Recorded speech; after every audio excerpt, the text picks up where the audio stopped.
मैं तुम्हारा पिता हूं। बोले हाँ आप मेरे पिता हैं, लेकिन आप केवल संसारी पिता हैं, परम पिता तो हरि हैं, परम पिता तो हरि हैं। हिरण्यकश्यप को बड़ा क्रोध आया। हिरण्यकश्यप राक्षस गुरुओं को बुलाए, आपने क्या शिक्षा दिया, ये कहाँ से सीखा मेरे शत्रु का नाम। राक्षस गुरुओं ने कहा महाराज क्या बताएं, मुझे पता ही नहीं ये कहाँ से सीखा, हम तो इसको कभी हरि का नाम नहीं लिया, इसको कभी नहीं सिखाया। हिरण्यकश्यप ने कहा ले जाओ इसे, दोबारा इसको मार मार करके राक्षसी शिक्षा सिखाना, भगवान का नाम हरि का नाम इसको भुला देना। राक्षस गुरु लोग पुनः ले जाते हैं, पुनः शिक्षा देने की कोशिश करते हैं, लेकिन जब रटन लग गई हरि में तो दूसरी चिंता कहाँ से आएगी। दोबारा फिर हिरण्यकश्यप ने प्रहलाद को बुलाया, आओ बेटा आओ बैठो, मेरे गोद में बैठो, अब बताओ बेटा तुमने क्या शिक्षा ग्रहण किया। तो प्रहलाद कहते हैं पिताजी भगवान की 9 प्रकार की भक्ति है, श्रवणम कीर्तनम चैव स्मरणम पाद सेवनम अर्चनम बंधनम दास्यम सख्यम आत्मनिवेदनम।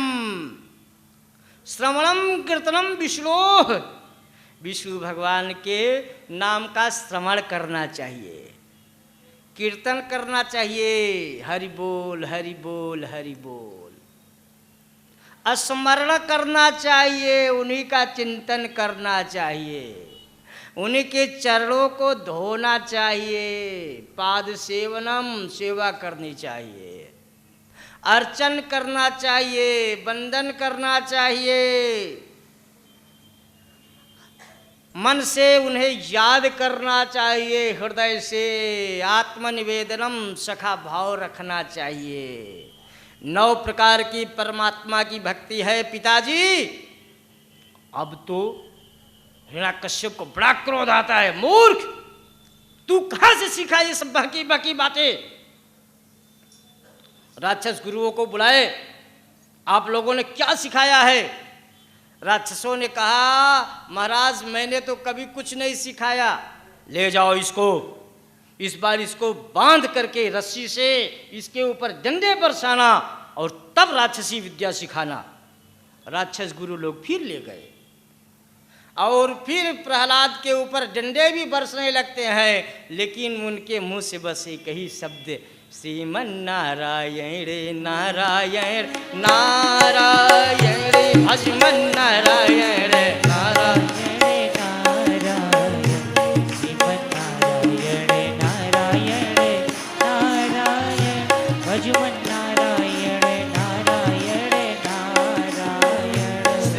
नारायण नारायण नारायण भजमन नारायण नारायण नारायण श्रीमन नारायण नारायण नारायण भजमन नारायण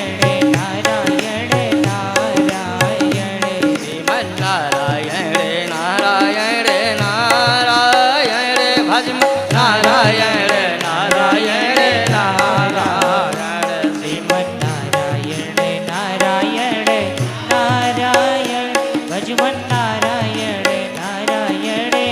नारायण श्रीमन नारायण नारायण नारायण भजमन नारायण नारायण नारायण नारायण श्रीमन नारायण नारायण नारायण भजमन नारायण नारायण नारायण।